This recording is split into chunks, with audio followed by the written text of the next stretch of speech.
Allan Border, one of his great triumphs was almost exactly 30 years ago. It wasn't even in a test match. So Queensland used to be the standing joke in Australia because they'd been allowed into the Sheffield Shield in 1926-27 and had just never won it. Decades were going by and this proud state could not win the Sheffield Shield. They tried. They got Greg Chappell from South Australia. They got Jeff Thompson from New South Wales. They got Allan Border from New South Wales. They could not win it. After Greg Chappell retired at the end of the 83-4 season, he focused on trying to win it for Queensland.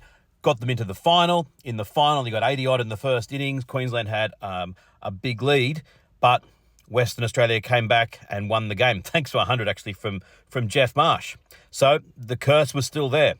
Border retired at the end of the 93-94 season, but played on the next season trying to win Queensland the Sheffield Shield finally. And Allan Border, who was in his 40th year, averaged over 60 for the season with the bat. But this time in the final, they weren't to be denied. In front of a big crowd at the Gabba, Trevor Barsby, 151, Martin Love, 146. They made 664.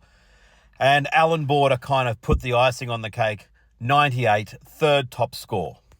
And there you have it. Queensland won the final by an innings and 101 runs.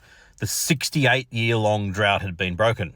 I'd actually forgotten that Border then actually played the next season as well. Didn't do quite as well. Queensland didn't win the Sheffield Shield, but he still averaged over 41 or 42 for the season. And they did win the Mercantile Mutual Cup, the one-day competition that year.